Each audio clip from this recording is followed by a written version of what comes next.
બાળકોમાં અભ્યાસની સાથે સાથે જેમ કે ચિત્રકલા, સંગીત, વ્યાયામ, વિવિધ રમતોમાં શોખ હોય છે. એવી જ રીતે આજે એક નાની દીકરી કે ધોરણ 4ની અંદર અભ્યાસ કરે છે. પહેલાં તો સર્વપ્રથમ આપણી દીકરીનું નામ જાણી લઈશું. બેટા, આપનું નામ શું છે? મારું નામ મોદી નિયતિ યોગેશ કુમાર છે. અરે વાહ! આપ કઈ સ્કૂલમાં ભણો છો? હું ધોરણ 4 આદર્શ પ્રાથમિક શાળામાં ભણું છું. બરાબર, વેરી ગુડ, ખૂબ ખૂબ ધન્યવાદ. જો કે આજે તો તે ચિત્રો અહીંયા તું મારી પાસે લઈને આવી છે. ખૂબ જ સુંદર મજાના ચિત્રો જે તૈયાર કર્યા છે. બેટા, જે આ ચિત્રો આપે તૈયાર કર્યા છે, યારે જે હનુમાન દાદાનું જે ચિત્ર તૈયાર કર્યું છે, એ ચિત્ર કેવી રીતે તૈયાર કર્યું? આ ચિત્ર મેં મોબાઈલમાંથી સ્ક્રીનશોટ પાડીને દેખીને દોરીને તૈયાર કર્યું છે. અચ્છા, મોબાઈલ જે તે મમ્મી પપ્પા પાસેથી મોબાઈલ લઈ એમાંથી સ્ક્રીનશોટ પાડી અને સ્ક્રીનશોટને જોઈને પછી તે પેપરની અંદર ડ્રોઈંગ બનાવી છે, બરાબર ને? તો આ રીતના જ ચિત્રો બધા તૈયાર કરે છે. સરસ, વેરી ગુડ. એક તો ખાસ એવું જાણવા મળ્યું કે ઘણીવાર મોબાઈલનો દુરુપયોગ પણ થતો હોય છે. પણ દીકરી, શું નામ દીધું આપનું? નિયતિ. કે દીકરી જો નિયતિ છે, પોતે મોબાઈલની અંદરથી ચિત્રો, સારા સારા ચિત્રો જોઈ અને સ્ક્રીનશોટ પાડી અને એ સ્ક્રીનશોટના માધ્યમથી સરસ મજાના ચિત્રો તૈયાર કરે છે.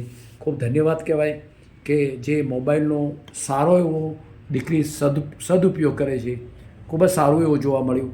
આજે એના વિવિધ પ્રકારના ચિત્રો જોવા મળ્યા. દાખલા તરીકે આજે એક સરસ મજાનું ચિત્ર બનાવ્યું છે, હનુમાન દાદાનું ચિત્ર બનાવ્યું છે. ચલો, એના પછીનું કયું ચિત્ર બનાવ્યું છે? વેરી ગુડ, બહુ સરસ. એના પછી અરે વાહ, ગણેશ ભગવાનનું ચિત્ર બનાવ્યું છે. નીચે લખ્યું છે પેન્ટર નિયતિ. વાહ વાહ. આ પણ હનુમાન દાદાનું ચિત્ર બનાવ્યું છે. ખૂબ સરસ, ધન્યવાદ. અરે વાહ, આ તો એક કેરી બનાવી છે. સરસ, વેરી ગુડ, વેરી ગુડ. બેટા, તને અભ્યાસની સાથે ચિત્ર દોરવાનો ખૂબ જ શોખ છે. સમયની સાથે તું ક્યારે ક્યારે ચિત્રો તૈયાર કરવા બેસે છે? જ્યારે કોઈ લેસન ન હોય એમને એમ બેઠી ઉતરે. એમ, બરાબર. જ્યારે તારી પાસે કંઈ લેસન ના હોય અને ફ્રી બેઠી હોય તો ત્યારે ત્યાં સરસ મજાના આવા ચિત્રો તૈયાર કરે છે. ખૂબ જ સરસ. દાદાનું નામ શું છે? ઈશ્વરભાઈ. ઈશ્વરભાઈ. દાદીનું નામ? દીવીબેન. અચ્છા, દાદા તને શું કેવી મદદ કરે છે અભ્યાસમાં?